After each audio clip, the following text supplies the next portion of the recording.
In this interview, Odd is joined by actor, impressionist and voice actor Jim Meskimen. Jim has close to 300 credits to his name and around 70 different impressions and voices he can do. You know Jim's voice even if you don't know his name. Let's find out together where you know him from. All right, my guest this week is Jim Meskimen. If you don't know the name, you definitely know the voice. Jim, how are you? I'm really good, Chris. How are you doing today? I can't complain. I'm getting to talk to someone as prolific in voice acting and acting as you are, so I'm happy. With 289 credits and counting, it's easy to say you're a hardworking actor and voice actor. It's exhausting just to think about it. Now, I tend not to bring up famous parentage, as I feel it sometimes looks like it takes away from the person I'm interviewing, but I have to ask. You grew up with an iconic TV mom as your actual mother, Marion Ross, otherwise known as Mrs. Cunningham. Happy Days was a massive rock into the entertainment pond, sending out ripples that still affect the entertainment industry to this day. What's your favorite memory from that time period? Oh gosh, mom was so. She was a hardworking mom. She was a single mom, raised two kids, my sister and I. And then Happy Days came along, and it slowly built and to be a juggernaut. And as you say, a rock in the entertainment pond. I like that expression very much. It definitely was a slow-moving rock, but it did create ripples and creates ripples to the day. I remember very well sitting in the bleachers at Stage 19 in Paramount on a Friday night, and the palpable excitement of the audience as the cast was introduced before the taping was just frothy. It was just effervescent and explosive. And when Fonzie would come out, they would introduce Fonzie, and he would just everybody else would come out like theater actors. They would come out and they would take a bow, and everybody would applaud and go crazy and yell and scream.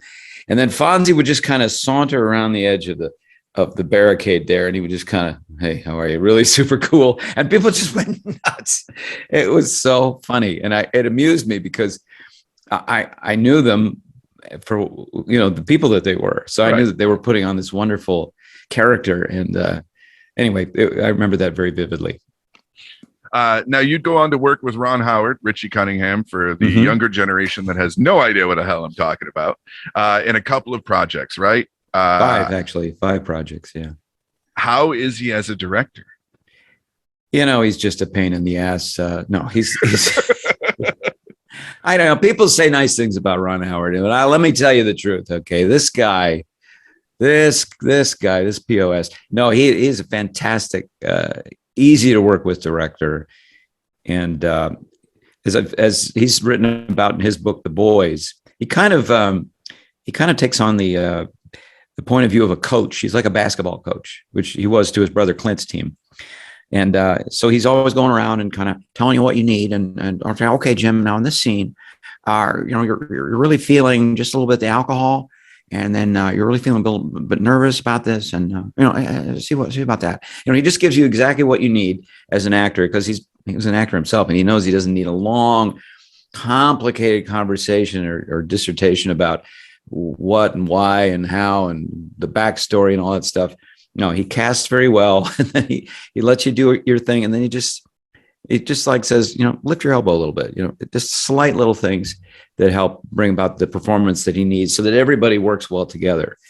And also those projects that he does are always, like, I worked on Apollo 13, which was awesome. Yeah. And always felt really proud going to work. Sometimes you get on a TV show or a film and you're doing it because it's a job. You're not exactly proud. I imagine people that specialize in horror films or slasher films are like, they don't go to work going, boy, I'm sure glad I'm helping society with this ghastly celebration of terror and panic. But with Apollo 13, I felt like, all right, this is a really great story that will influence young people, that could possibly help foster, people to get interested in science and space travel and exciting, positive things like that are good for mankind. So I don't know where I'm going with this, but he chooses projects, I guess, that are engaging, interesting, groundbreaking, and positive. Now, I do want to backtrack just for a second for what you said on horror movies, only because we just recently did an episode of the show where we talked about the politics of horror, and that a lot of people don't realize the social and political subtext that is in most horror movies. There's count me in. I don't recognize it at all. There's a heavy message in most horror movies, especially the classic horror movies from like the mid to late 70s, early 80s.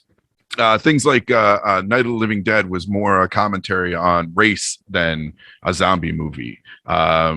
Sticking with George Romero, going into the Dawn of the Dead as well, it was a commentary on consumerism and how we are turning into zombies by the constant need to buy stuff to fill a void. So there's a little more weight there than just the ghastly, gruesome thing. Yeah, I had a feeling I was going out of my depth there by making that statement, but I just meant as an actor, sometimes you're proud to be participating in something you think will be affecting the future generations. But I take your point. It's well taken. Now, you did the impression of Ron Howard there, and I know you did it for Family Guy. What does he think of your impression of him? Well, actually, he's been pretty charitable about it. Because I'm not lampooning him exactly. I'm sure there's just a trace of, hey, Jim, knock it off. But, I try not to do it in front of him. Unfortunately, I have a couple of times, sort of by accident. But at a gathering, I didn't realize he was there in the room. He's a very patient and understanding man. He understands about entertainment. He understands about people doing impressions of famous people. Yeah, I dare say he probably does a few himself. Never in front of, always standing next to. Yeah. Now, you mentioned 5 projects. I know you were in The Grinch and Apollo 13. What other 3? The first one was one called The Paper. Okay. That was with Michael Keaton. And I worked with Marissa Tomei in a very nice scene. That was my first film, 1993. And I'd done a lot of commercials at that point. I'd done a lot of improv, but I'd never done a movie or a TV show for that matter. So it was very... And then my first scene, of course, is with the Academy Award winner. So I'm a little nervous, definitely, when that happens. And a little story here. So I had auditioned for Ron, and I knew that he was aware of me as an actor because he'd come to see me in a one-man show, and I'd kept in touch with him over the years just through the mail. We used to write letters and stuff. And so, he called me in for this audition, and I thought, I hope I do a good job. And it was this sort of flirtatious scene where I'm at a bar and I'm talking to this woman, and we're sort of business associates, but I'm definitely hitting on her. And so I prepare it, and I go in and I read the audition, and I do it, and he's there, which was surprising because I thought it would be, I'll be with a casting person, and I don't think Ron will be in the office, but he was there, he was watching, and I did the scene, and then he said, "Now, it was good, Jim, it was good. Now you know that the woman is 8 months pregnant." And I said, "No, I didn't know that. I didn't get the whole script. I just got the scene. It didn't anywhere say anything about her being pregnant." So that changes the dynamics quite a bit because all of a sudden you've got a guy who's hitting on a woman who's 8 months pregnant and married. That's a really different. So I was like, oh wow, trying to make a quick adjustment to that. Anyway. I felt like I tanked the audition because that was like, wow, a piece of, and so I wrote on the script, always find out everything you can about the character and the character he's talking to, kind of a note to self, And then about a month later, they called and said that I got the role. And I was like, really? Great. And so I showed up on the day and with Marissa Tomei, and I kind of met her for a second in the makeup trailer, like, "Oh, hi, yeah, nice to meet you." And then I went and I sat and stewed in my trailer down in Soho, where we were actually going to be at a bar. And I had way too long to sit there and stew. I'm not a good waiter anyway. And for some reason, the scene that was going on before mine that they were shooting took hours, So as is now, I realize very typical. You might wait 5 or 6 hours before you do your scene. So you come, get into makeup. They hurry, come on, hurry up. We'll get you into makeup. Okay, get you into hair. Okay, put your wardrobe on. Okay. And for the next 6 hours, you're like, and it was my first movie. and I'm working with Marissa Tomei. So I felt myself getting more and more cranky, just like irritated and stewing and kind of growling. And so then when finally they call me and I go to the set and I sit down across from her, I'm like, I feel a little bit out of control. I feel a bit like this is not the mood I wanted to be in on my first movie. Right. And Ron comes and he's like, "Are you all right, Jim? Now I want you to improvise into this a little bit, because the camera's going to come around behind you." And I'm like, okay. And I had kind of thought of a scenario that I could talk about to get us into the conversation. And that's fine. And then he whispers something in Marissa Tomei's ear that I can't hear. I'm like, all right, wow, what's this going to be? I really feel like I'm feeling very naked, and I'm just feeling like, I don't know. I don't know what's going to happen here. There's a lot of people in this room. This is costing a lot of money. All these kind of thoughts that an actor should never have when they're working on a movie. So they hit the clap sticks. The camera starts rolling. Sound's going. We're in the thing. We start. Camera starts trucking behind me. All of a sudden, explosive noise at the bar.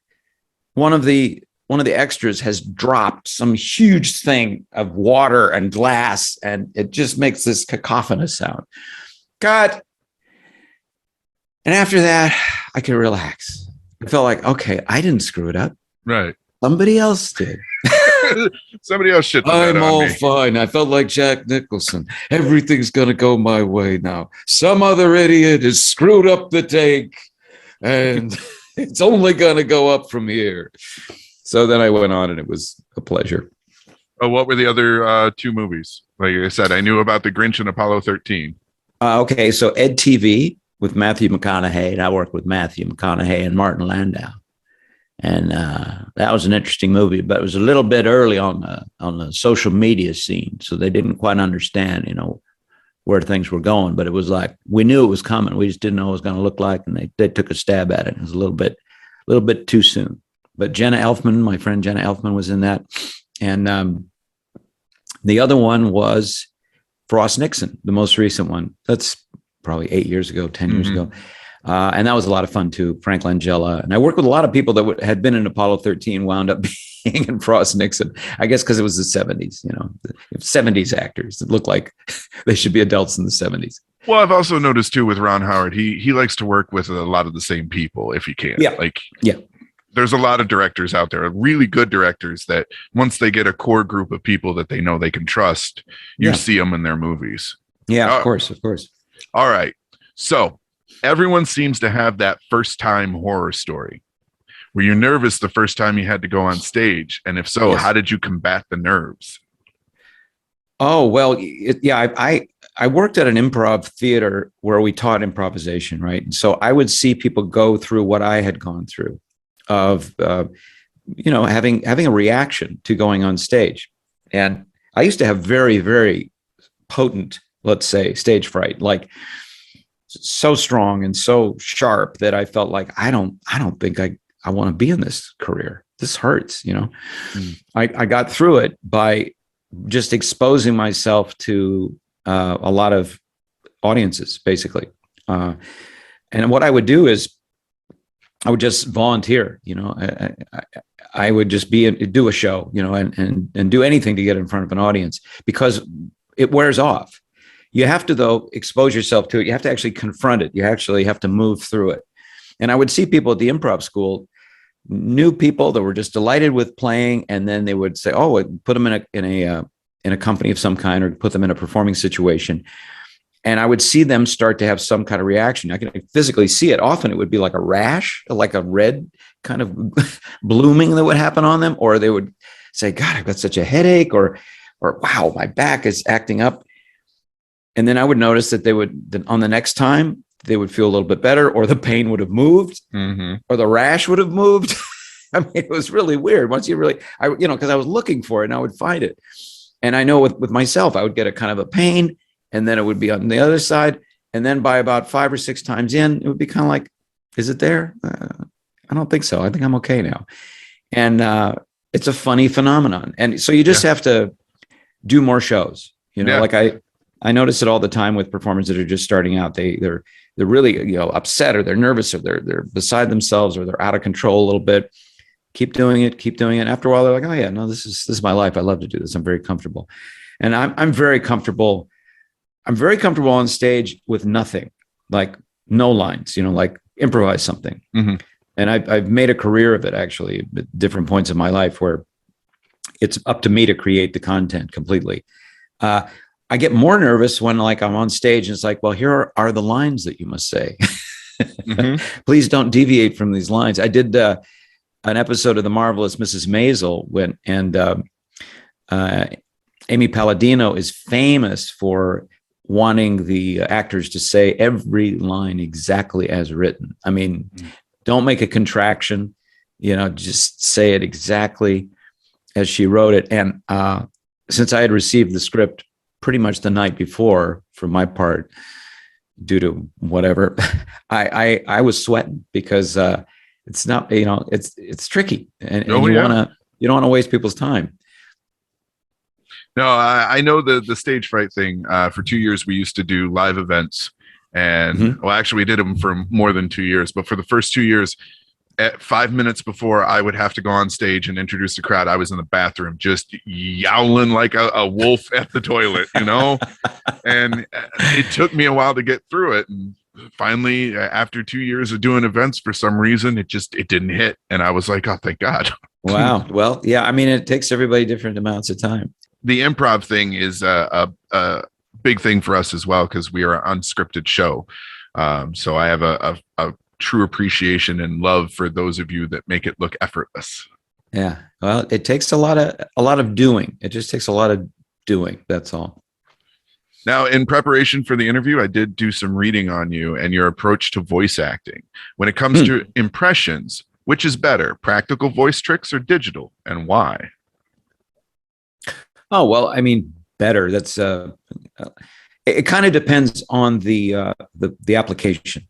Obviously, if you're on stage, you're doing a show and you're presenting your talent, the less is more, I think, as far as digital interference. Now, I've seen good stage impressionists like Gordy Brown in Las Vegas. I haven't seen a ton of people, but I saw him. And he would occasionally put a little something, someone in the technical booth would put a little reverb or something on his voice. And I think that's fine. I think if you're altering the pitch or doing something else, like if I was doing a Phil Collins impression, I would want to have a little bit of, I don't know, flanging or whatever it was that he always put on his songs, because that's something that you can't just do. Right.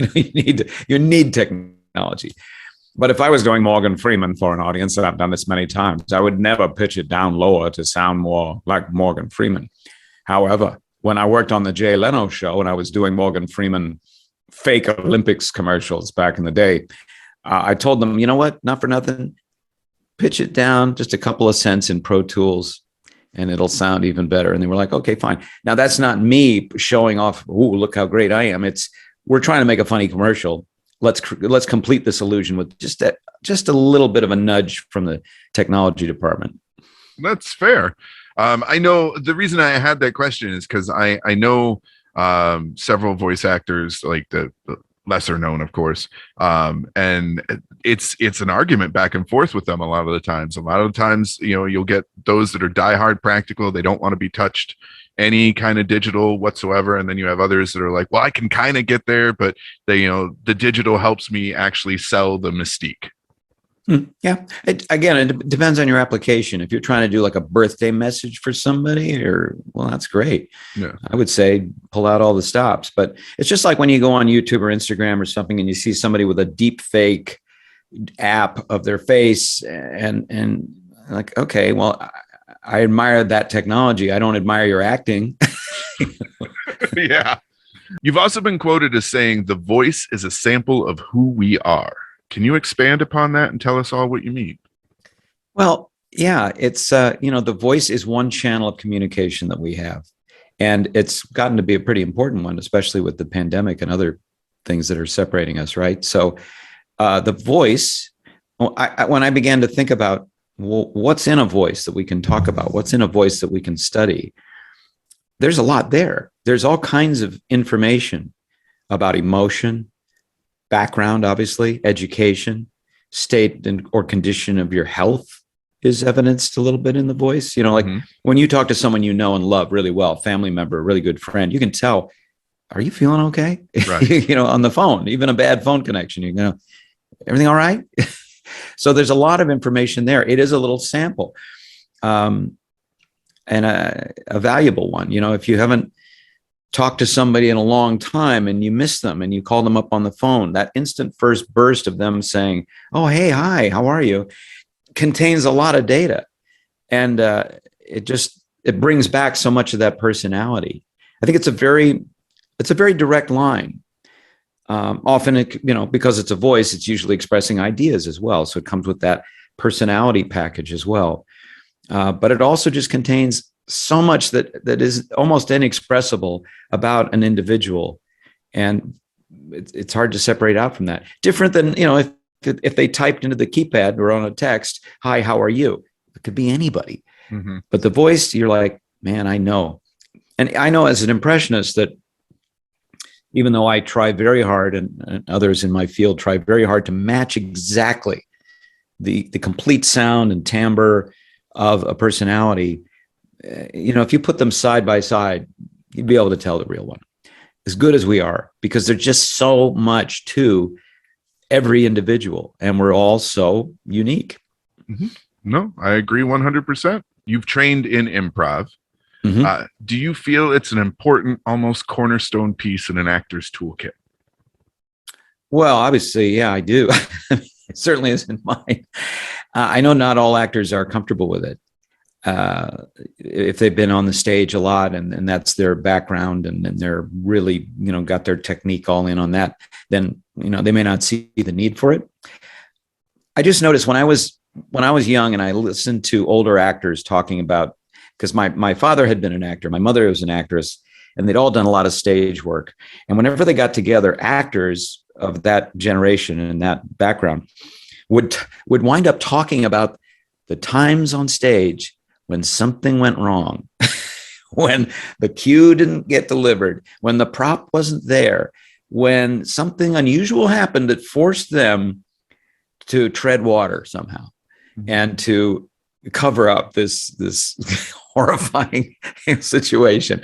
And I noticed that it was exhilarating for them. And when they had gotten through it by hook or by crook, the phone not ringing when it was supposed to ring, the door not being able to be opened, and them having to turn to make up something, or the other actor not showing up on cue, and them having to fill in a whole nother bunch of dialogue, that made me realize, well, there's something to improv. If you could comfortably do it and really, really mask it, then you're pretty bulletproof as an actor because things always go wrong. Mm-hmm.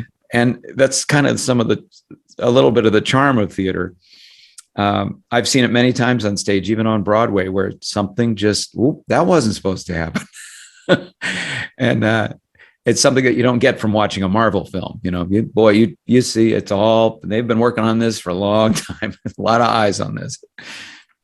Well, you get certain characters that are given leeways. Like I know Robert Downey Jr. was pretty improvisational at points throughout the filming of like Iron Man and whatnot. Like him eating was an improv thing, basically. Oh, is that right? Yeah, because they had such long shoots and they didn't have time to have meals in between. He would hide food around the set. So anytime that you see him in one of the movies and he's eating like those freeze-dried blueberries in the one scene, that's because he was hungry and couldn't get the time to eat. So he just worked it into the scene.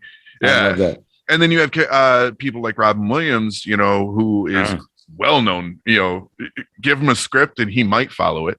Yeah, he might. That's right. He could just take off in another direction entirely, just scoot off and whatever. Yeah, come up with material of his own or remember other comedians' material and sort of stick it in. Yeah. Sure. I feel having some chops in improv makes me a stronger entertainer, which is why I asked the question the way I did, is because I feel it's an important piece in the toolkit, even if it's not your main focus, to be able to shift gears or think on your feet, as they say, is valuable. Yeah, I love it. My wife started a company a few years ago called the Really Spontaneous Theater Company, and we did improvised one-act plays, and that was about the most fun I think I've ever had on stage, because it truly was exactly that thing I was talking about with what the older actors feared. It was like, okay, we're going to start the play and we do not know what this play is, and we're going to build it together, and it's going to have a beginning, a middle, and an end. Have you ever had the actor's nightmare? Not sure. Possibly. The actor's nightmare has variations, but the way I think of it is I get it quite regularly. And that is you're backstage, or you're about to go on, or the curtain hasn't gone up yet. And you're like, okay, this is going to be good. All right. All the actors are here. Okay. What is the play? And, or yeah. I think where is there a script on? Cause I'll just look at the script for a second. There's one over here. Okay. Oh no, this is all, no. This isn't it. I just need to see your script. Anyway, there are variations on it. Sometimes you're naked, but it's always, you're being put in a situation where you thought you'd know all the lines, or you're expected to know all the lines. It's kind of like life. Yeah. And there you are, the lights are on, everybody's looking at you. And what are you going to do? And the actor's nightmare is, I've talked to a lot of actors that get variations of it. Yeah. David Mamet, did he write a play called The Actor's Nightmare? I think somebody did. And recently I found myself physically in reality in The Actor's Nightmare. And I was like, oh my God, this is it. This is The Actor's Nightmare. How so? I was working on a show. Well, I hadn't worked on it yet, but I was supposed to film a show. It's actually coming up pretty soon. I can't talk about it too much, but I'll just talk around it. But anyways, a courtroom. I'm a judge. Anyway, I was supposed to work like today. Today's Saturday. Okay. I don't know when you're going to show this, but so I booked the job on a Thursday, and I was supposed to work on a Monday. So I had all weekend to work on it. Good, no problem. Friday morning, I'm out doing an errand with my wife, and the second AD, assistant director, calls and says, "We've made a horrible mistake. We did not put you on the schedule for today, but we actually need you now." Oof. And I was like, "Oh, really? Where?" And they named a place in Simi Valley that's like a half an hour, 40 minutes away from. I'm like, "Oh my God, I gotta go home. I gotta get gas. I'll be there as soon as I can." They're waiting for me. And it's a scene where I'm like a judge, and there's like interchange back and forth, objection, yeah, overruled, continue, counsel, all this, complicated stuff, which I barely taken a look at. So I don't even know I need to get me into the judge's robe, and I'm running, and 2 hours later, I'm there sitting at the bench, and they're like, "We don't have time to rehearse. We have to just shoot it." And I said, "Are you out of your mind? Okay, here we go." Here goes something. Luckily, the judge's bench, I could put some papers down, the script basically, and kind of, while I'm being the judge, I can kind of glance down and, where's the gavel? Okay, it's over there. And the pick, okay, overruled. And we got through that first take, and I was like, oh my God, that was The Actor's Nightmare. Yeah. I got through it. Then I had time to. I've had I've had The Actor's Nightmare, but okay, so I've been doing this for 15 years. All right. Uh-huh. And most of the time I have been improv. Like, I have kind of a loose idea of what I want to do for the main radio show itself. But for the most part, it is whatever comes off the top of my head is what comes off the top of my head. Mm-hmm. I tried to do a scripted show, and it failed miserably. And that was my quote unquote actor's nightmare. Because in my head, I was like, okay, I've got this script. I know my cues. I know where everything is. I'm going to do it. But because I had started doing it improv and tried to change, it just completely fell apart. And I was in front of people when it happened. And I was just like, and I completely threw the script away and was like, all right, we're going back to what we know. Yeah. That's an interesting variation on it. That's like the mirror image of it. Yeah. You planned, and all plans fell apart. Too much planning, too much knowledge. Now, as an impressionist and a voice actor, I figure you do have to spend some time trying to get into the head of the person that you're, doing the impression of, at least to find cadences and, things like that. Yeah, how do you feel about method acting? Is it overkill or a necessary evil sometimes? Well, when we say method acting, we're talking about something we think we know about, but really it originates, as I understand it. Mr. Stanislavski worked in a mental institution in Russia, and he developed this method acting, which is basically to use past experiences, particularly distressing ones, to inform a performance. Now, the interesting thing that I found out is that Stanislavski very specifically said, American actors don't need this. They're already quite free with their emotions. This was meant for people that were, on the edge of or under the edge of sanity. So, however, there is a type of method acting, I think, that some American actors use where they just behave like that character at all times. And they take on that viewpoint and they don't drop from it. Now, I've worked with actors like that. I worked with my friend Giovanni Ribisi, who kind of did a species of that on a movie called The Other Sister, where he had to play a mentally challenged young man. And he was pretty much a little bit mentally challenged all the time. And his intelligence would go up, though, when it was needed. So Right. he had control of it. I also worked with Frank Langella and Frost Nixon, and Frank did not break character. And it was disappointing for me because I actually was looking forward to meeting Frank Langella, and I never did. The last day he came out and said, I'm done. I no longer have to be Nixon. Now I can be Frank Langella. And I said, that's good. I'm just leaving, but nice to meet you.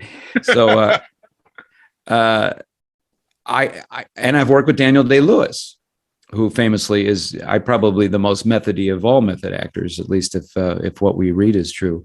And he was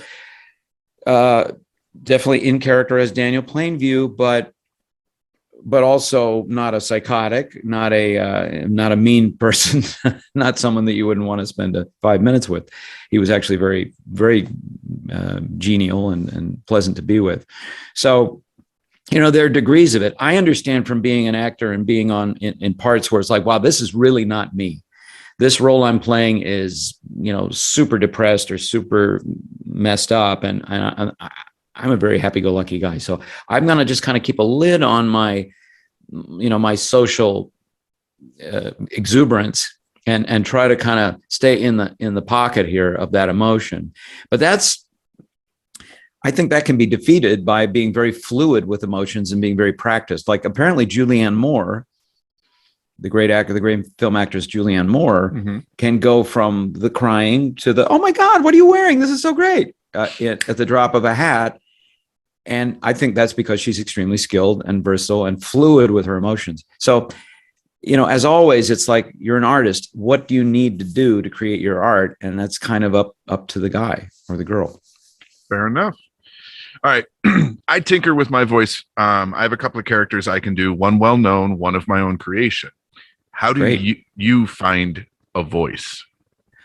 Well, I'm always noodling around with my voice. I flatter myself I'm kind of like a musician who picks up a guitar and for a couple hours just kind of strums out things and tries to find chords and goes, how does that sound? How could I create that sound or what's that chord progression?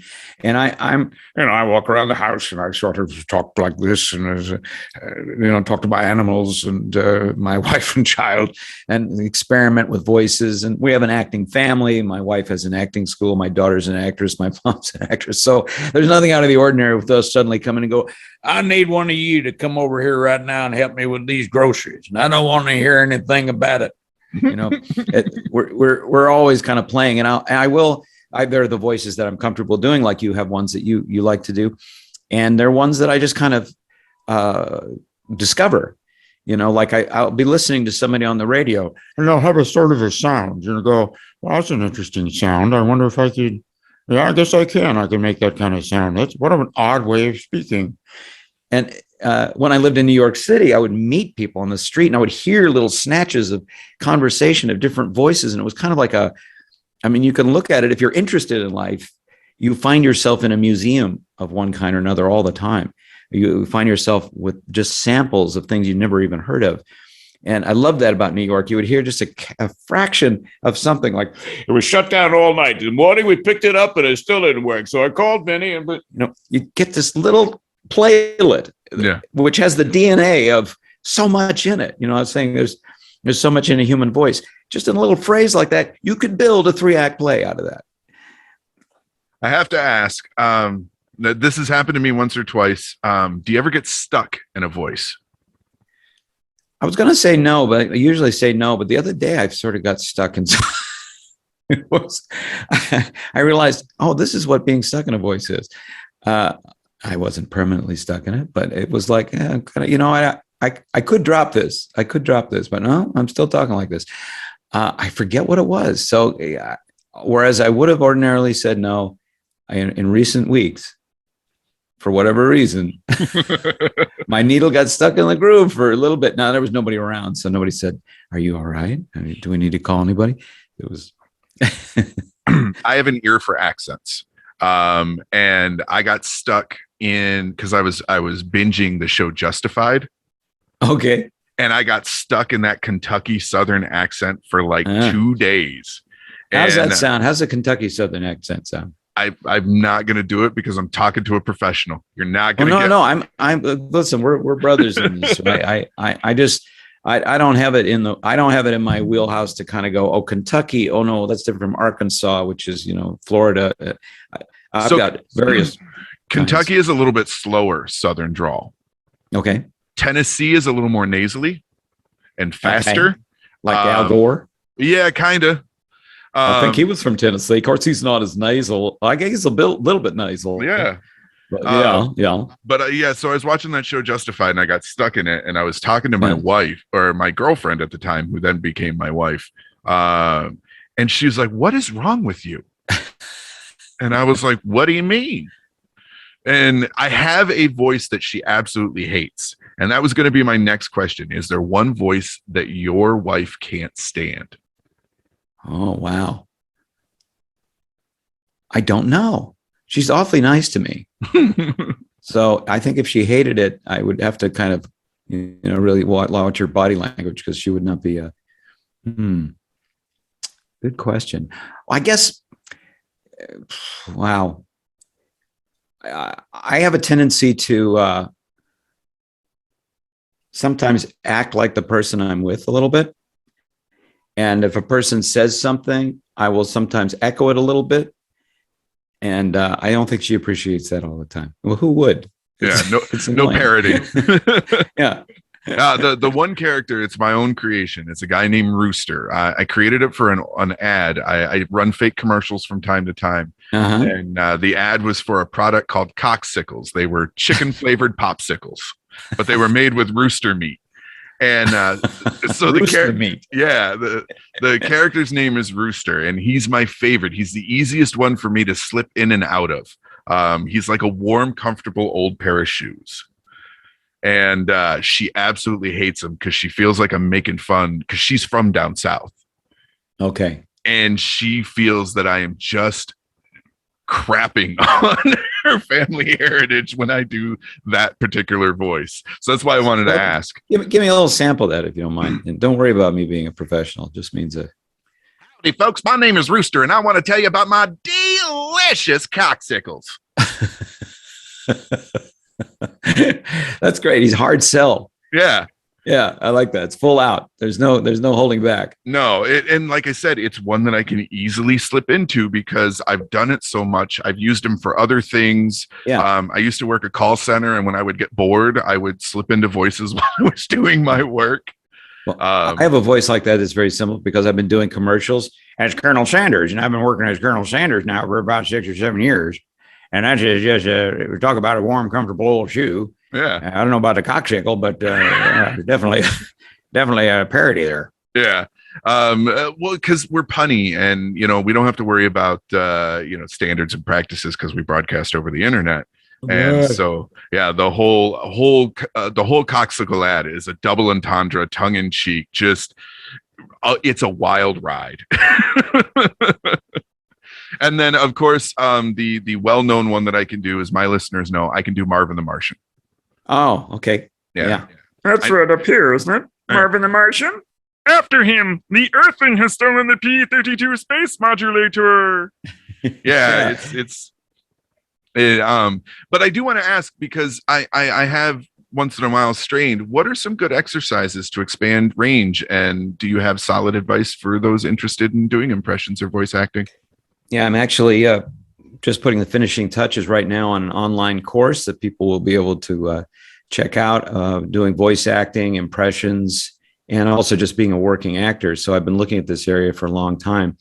I think it's an experimentation thing. And but one thing you can do to understand your range is to just go to any kind of keyboard, piano keyboard or synthesizer keyboard, start in the middle and, play a chord and try to match it, then go higher, higher, higher until you can't do it anymore. And the reverse too, go and discover where about your general range is.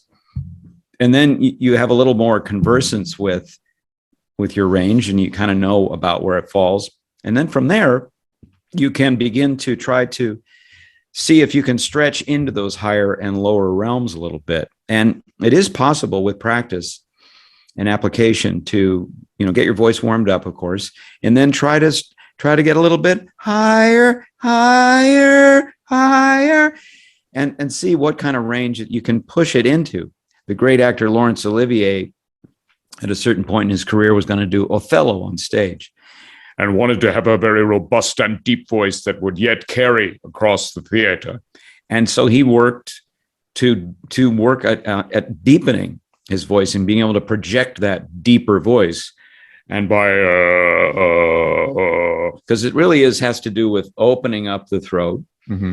and it is all muscles. Now we're equipped with a certain set of equipment that has parameters, but that doesn't mean we can't kind of push it to the limit a little bit. And by practice and not straining too much, you don't want to hurt yourself, but by working on it every day, you can deepen your voice and you can make your voice higher as well. Yeah, no, I know that for a fact. I suffered from the same kind of perils that Barry White did, where he went from sounding like a child and then waking up the next morning to, "Hi, Mom." Oh.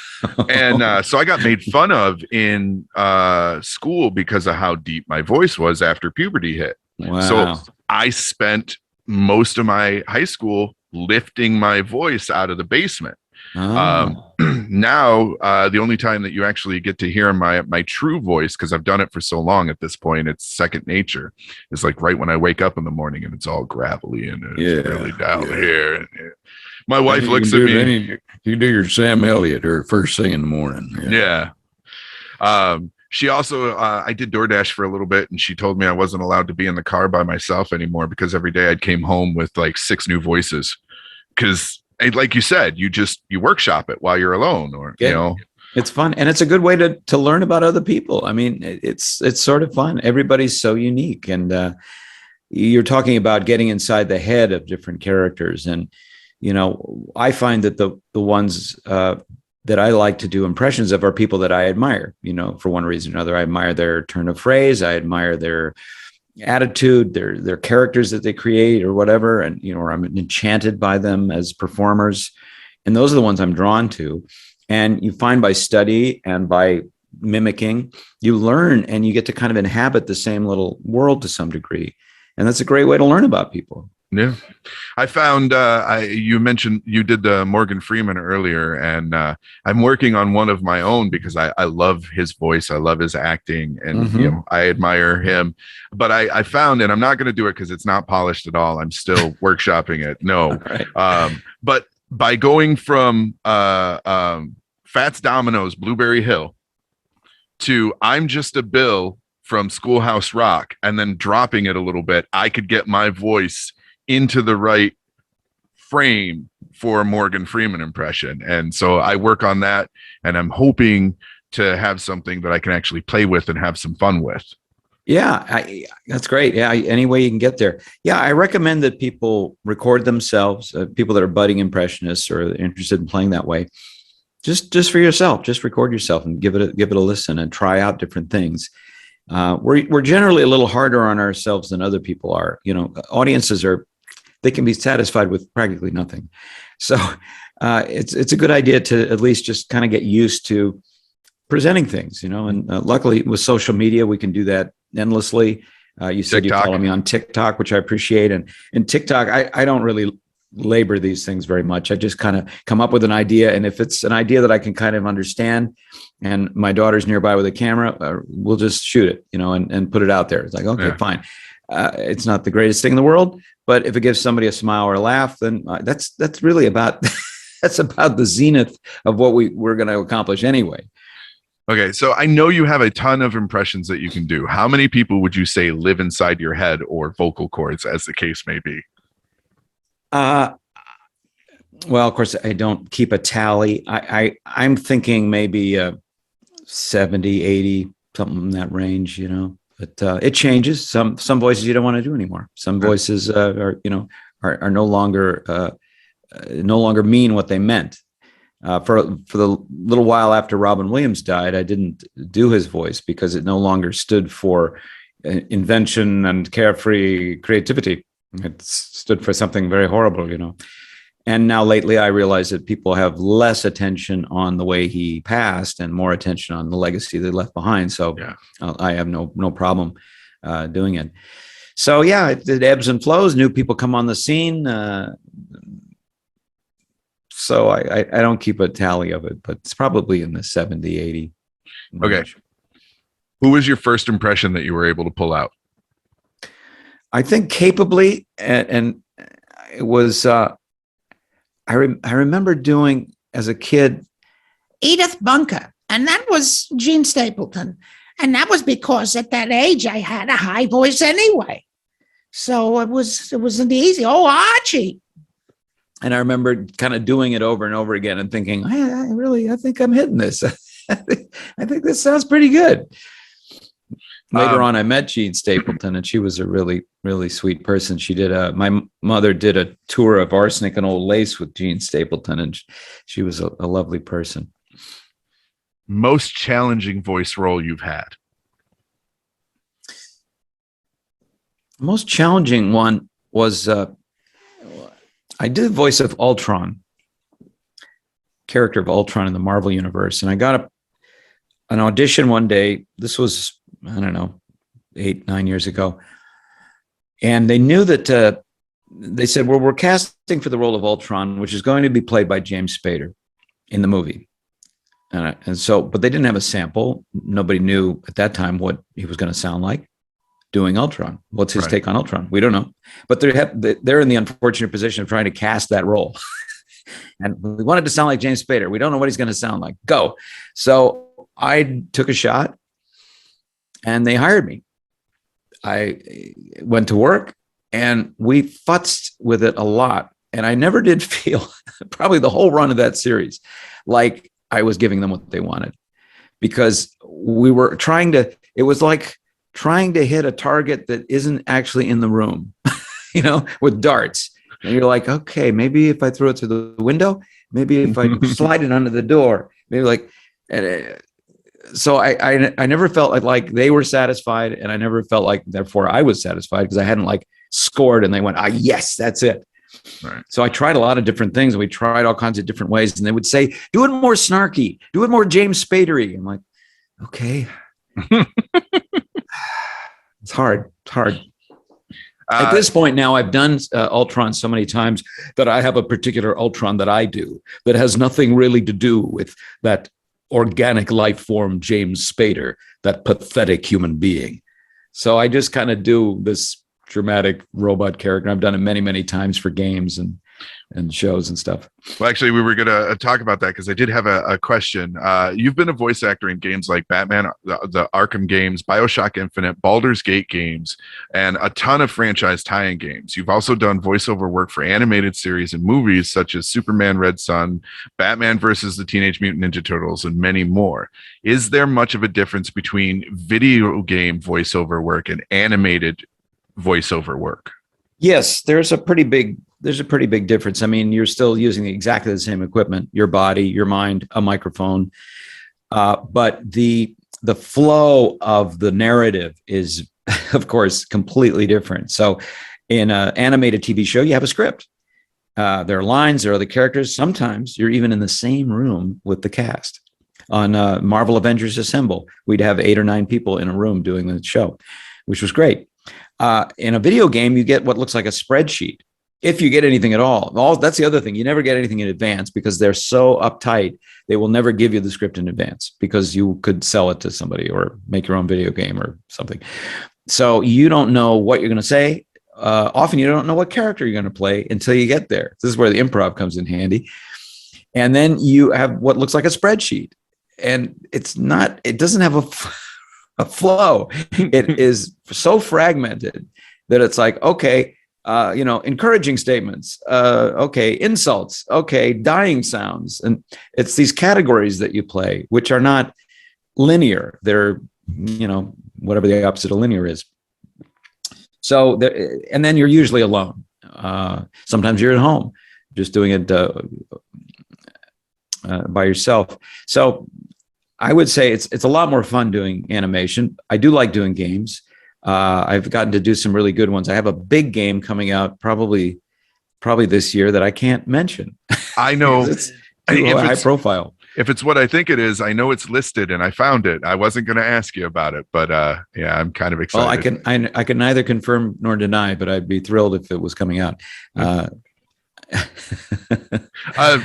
thought you were about to show me your tattoo of the franchise. No. Like, I happen to have this.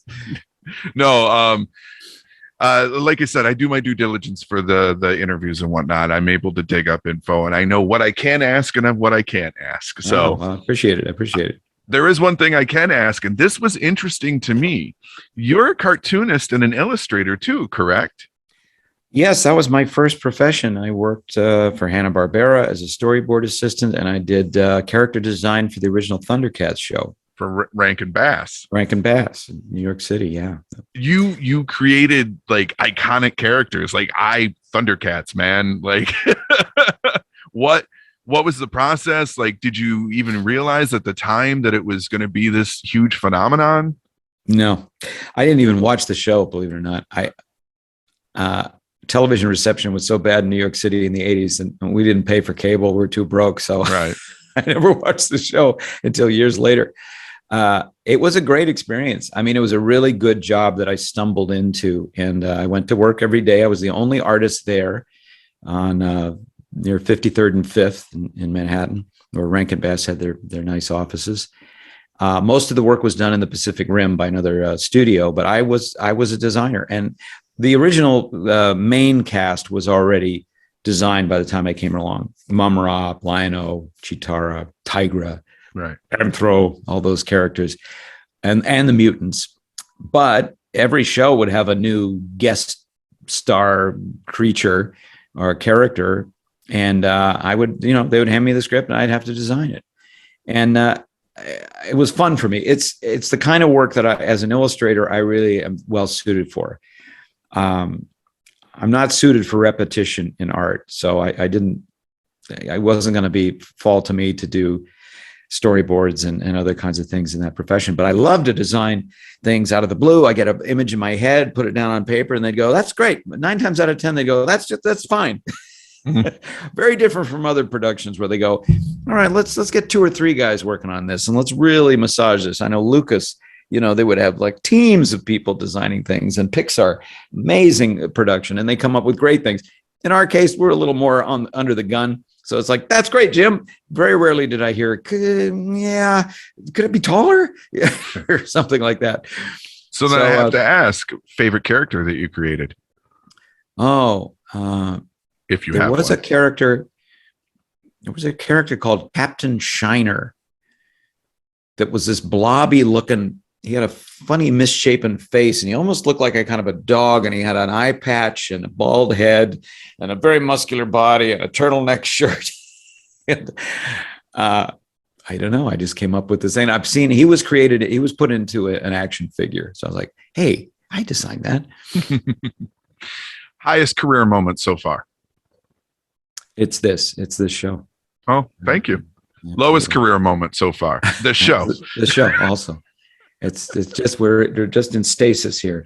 Hey, status quo works for me. Highest career moment. I'll go back. Highest career moment. I'd say the most exciting and the most kind of flashy was America's Got Talent. I performed at Radio City Music Hall and did impressions in front of 6,000 people at Radio City, and a television audience, they said, that was in the millions.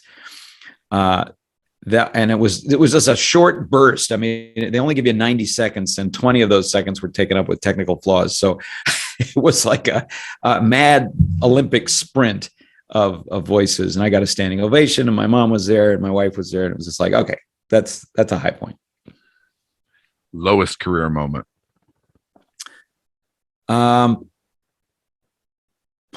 Lowest career moment. I feel like I get these all the time where you really want to get a part and then they don't call you. And the better and better things come along, and then you. Will, do you want me to redefine the question slightly? Sure. All right. One part that you wished you had gotten that you weren't picked for. I wasn't picked for. Wow.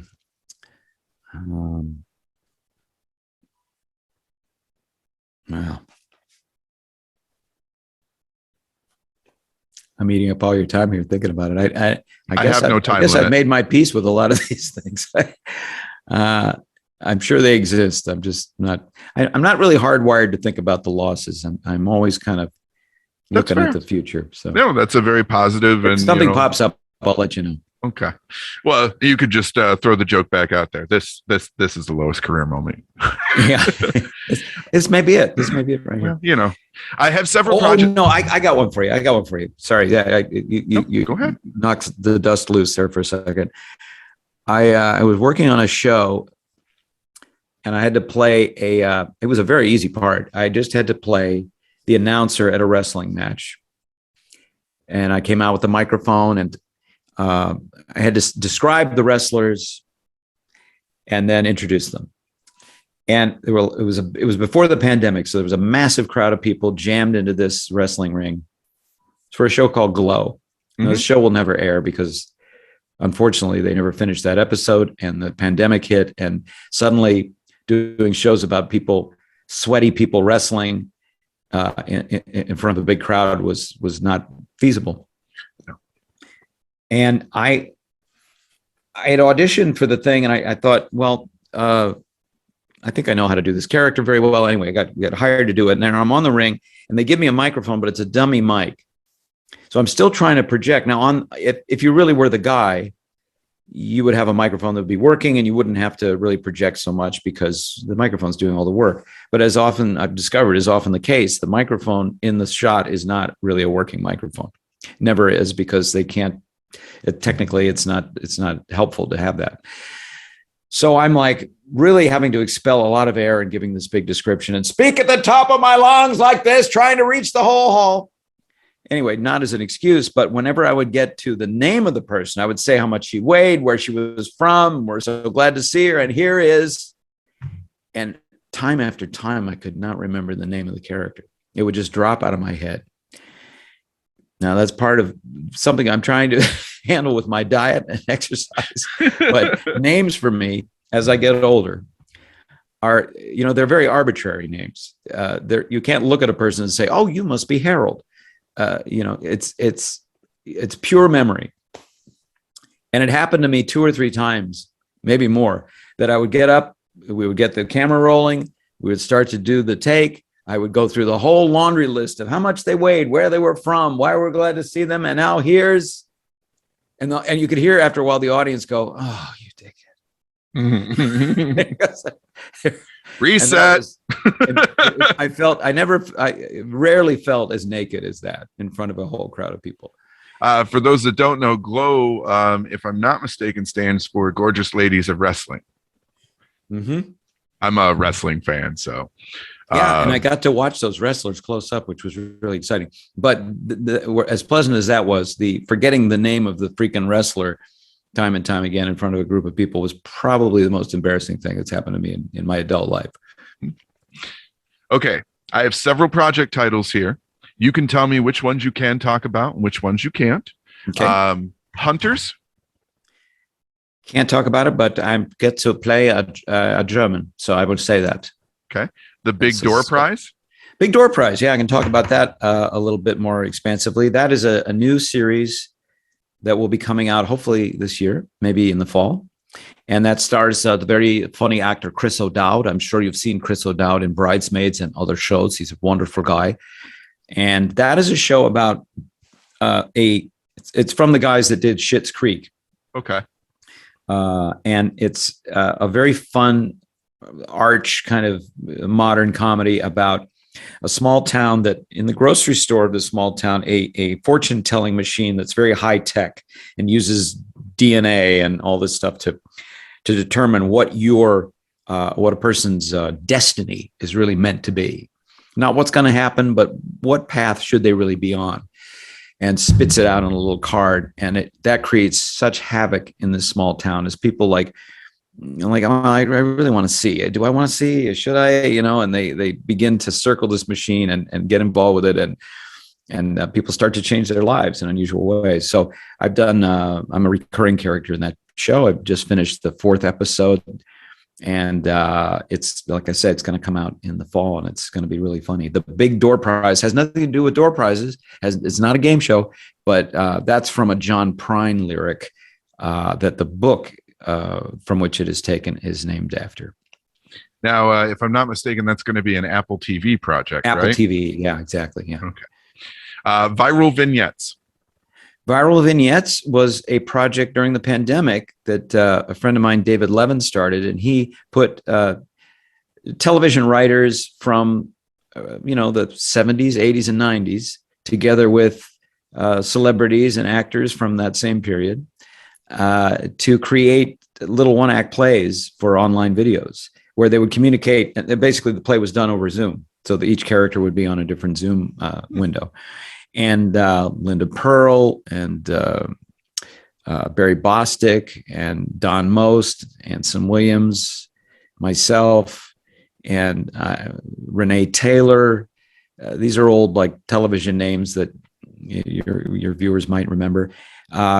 Created this wonderful series of shorts, and it was all to keep from going nuts during the pandemic, right? And to also benefit the Actors Fund. So any proceeds that come out of future sales or things that might come out of film festivals and so forth, that will benefit the Actors Fund, which is a nice charity. Gaslit? Gaslit's coming out real soon. Let's see, it's the 16th today. It's going to come out on the 24th of April. And that is a limited series about Watergate, specifically Martha Mitchell and her tumultuous relationship with her husband John Mitchell, and all the the characters in the Watergate drama. So it was directed by Matt Ross, who's a very talented actor and director. He's kind of like Ron Howard in that way. He's a really good actor, really good director. Very pleasant to work with. And Sean Penn is in it, and Julia Roberts, who's an executive producer.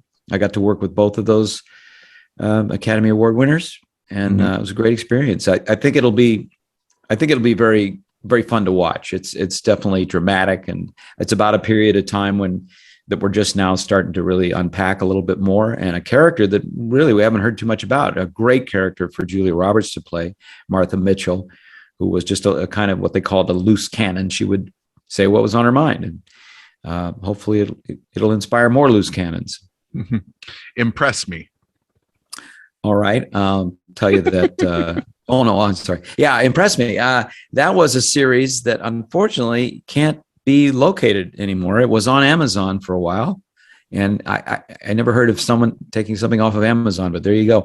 It was a series that I was in. I starred in with the very talented Ross Marquand, which your viewers may know from The Walking Dead, a little show called The Walking Dead. And it was about impressionists like myself and Ross, actors who are very good at doing voices and the kind of things that we go through in our lives. So it was really a sitcom in the vein of Modern Family. And we had our friends and situations. And gosh, I just wish I could direct people to it. I don't know where it lives now, if it lives anywhere, but it was a lot of fun to do. We did 13 episodes, directed and written by Ben Shelton, who's a super talented guy. Yeah, it was super fun. And I was just talking to Ben the other day about it. It was the most fun I think we ever had professionally, because he had written it. It was very loose. We didn't have time to memorize the lines particularly, but we kind of would mush around and create the scenes a little bit like Curb Your Enthusiasm. It was a bit of a loose script. And we got to do tons of impressions and hire tons of impressionists to be in it. Piotr Michael and Christina Bianco and Dana De Lorenzo, wonderful actors that happened to be just kick-ass impressionists too. And it was totally uninfected by money. It was so, we were doing it really on the cheap. I don't think anyone made more than $200 a day. So it was just a very creative endeavor. Okay, so these last three, I'm pretty sure you're not going to be able to talk too much about, but I put them in here anyways. The first one is Tesla. I believe Tesla's not going to happen. I saw a very good film made on exactly the same subject starring Benedict Cumberbatch. So I feel like that ship has sailed. Okay. Scoob, the Holiday Haunt. Yeah, Scoob is an animated film, and to my great disappointment, I cannot remember working on it. So it's on your IMDb list, and yeah, I'm going to take their word for it. I don't remember doing a voice for something called Scoob, but sometimes you do a voice for something, and they're like, "This is for an untitled project," and you're like, "Okay, I don't care." And I do it from home, and they go, "Okay, thank you very much. Here's your paycheck." And later on, you find out you were in Scoob. You're like, "Oh, okay." Joker, for example, Joker was something very hidden and secret, and they don't reveal very much, and you have to sign non-disclosure agreements. And I'd done a voice for the very beginning of Joker. There's this kind of collage of New York voices. Some guy talking like this about something. The little statement in the beginning, it sort of sets the scene of, well, where are you? Where we're in New York, obviously. And then I found out, that was for Joker. Oh, okay, good. And then Gore. Gore. I auditioned for the part of Johnny Carson, who I've done an impression of Johnny for a long time, and I got the part, and it was for a movie called Gore with Kevin Spacey, and I was very excited about it. This is now quite a while ago, and they said you're going to be on the Tonight Show. You're going to be introduced. You're going to be interviewing Gore Vidal, played by Kevin Spacey, and so it's going to be that Burbank studio. The rainbow curtain, plaid jacket, the whole deal. I'm like, oh, that's great, fantastic, wild stuff. And we're going to fly you to Rome to do it. So I was like, huh? So much of the movie took place in Italy that they decided to just shoot everything there. So they flew me to Rome for a week, and I had a great time. I shot with Kevin. And then about 2 months later, Kevin Spacey's career spiraled out of control, and they were still in post-production on that film. I don't think it'll ever be finished. It was about obviously a famous figure, Gore Vidal, famous writer, who was also a rather predatory homosexual. And so a lot of the story is about him trying to turn a younger heterosexual into a gay man. Sometimes art imitates life a little too much. A little close to the knuckle. Yeah.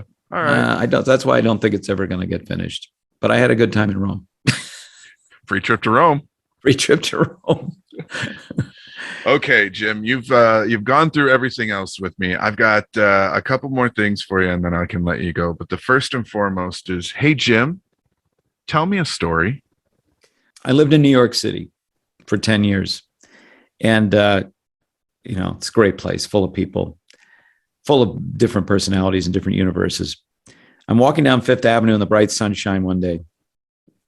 And at lunchtime, I think I was working at Rankin Bass at the time. So, I was taking a lunch hour, at the time when everybody's looking for a little bit of lunch.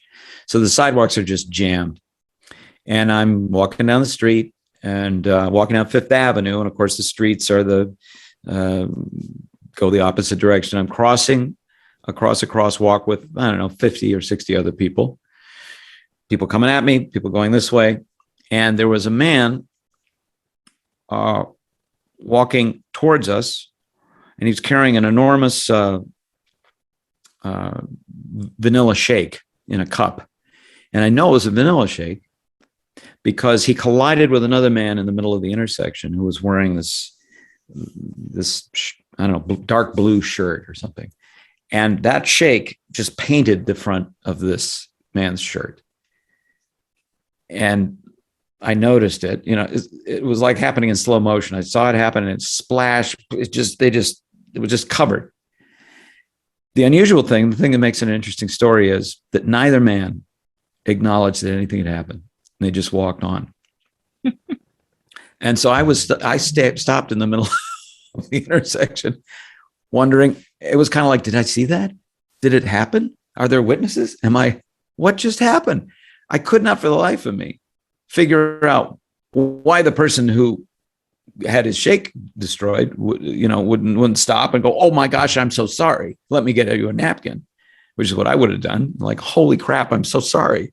Or damn it, that was my shake, something. And the man with the painted shirt, I didn't understand why he wouldn't go, hey, what the fuck? What the fuck? Or something. But no, they just passed like ships in the night, disappeared into the crowd.